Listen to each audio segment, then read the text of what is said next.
Hello বন্ধুরা, গীতশ্রী ব্লকে আপনাদের স্বাগত জানাই।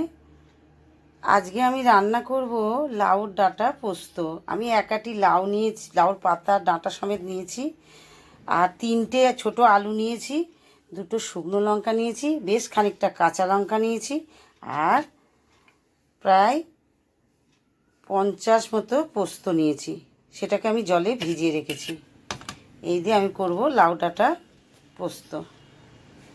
ভিডিওটা দেখতে থাকুন। এবার আমার সর্ষের তেল গরম হয়ে গেছে। আমি 2টো শুকনো লঙ্কা ফোড়ন দিয়ে দিলাম, 4টে কাঁচা লঙ্কা ফোড়ন দিলাম, আর একটু পাঁচফোড়ন দিয়ে দিলাম। একটু নাড়াচাড়া করব।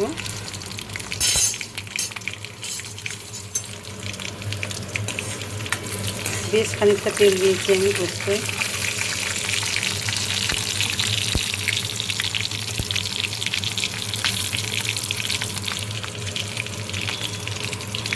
লঙ্কাটা একটু ভাজা ভাজা হবে, তারপরে আলুটা ছেড়ে দেবো।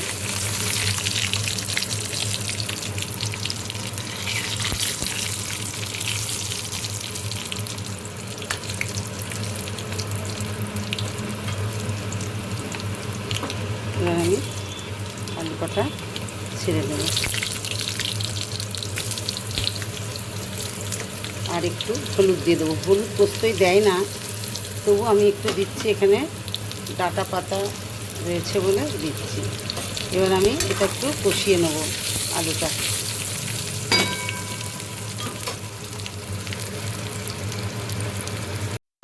আমার আলু কষা হয়ে গেল। এবার আমি ডাঁটা শাকটা দিয়ে দেবো।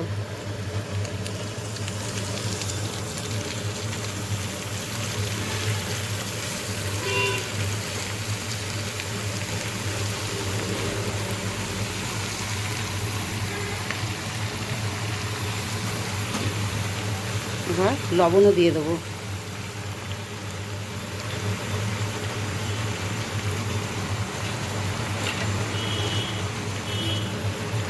এবার আমি এটাকে কষবো। চাপা দিয়ে দিই, একটু মজে যাক, তারপরে ইয়ে করব।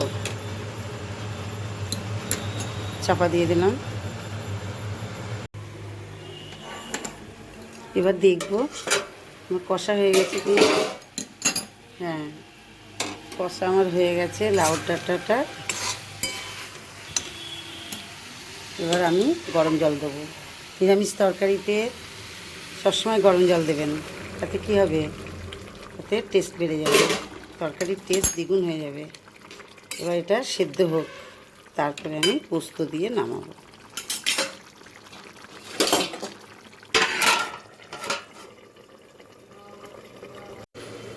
এবার আমি দেখবো আমার হয়ে গেছে কিনা সেদ্ধ। হ্যাঁ, সেদ্ধ হয়ে গেছে সব। এবার আমি পোস্তটা দিয়ে দেবো। পোস্ত দিয়ে আমি আর ফোটাবো না। এবার পোস্ত বাটি ধোয়া জলটাও দিয়ে দেবো এতে।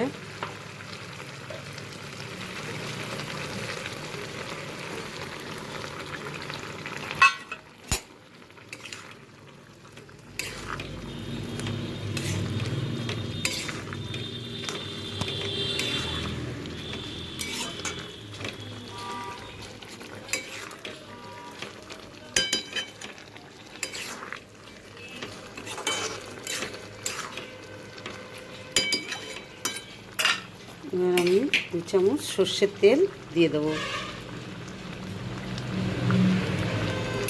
গ্যাস হয়ে গেল আমার তরকারি। এবার আমি গ্যাস বন্ধ করে দিলাম। হয়ে গেল ডাঁটা আলু পোস্ত। বাড়িতে এরকম করে বানাবেন, ভালো লাগবে খেতে। আর গরমের দিনে পোস্তটা তো ভালোই লাগে খেতে সবার। ভিডিওটা যদি ভালো লাগে একটা লাইক করবেন, একটা শেয়ার করবেন, কমেন্ট অবশ্যই করবেন। টাটা।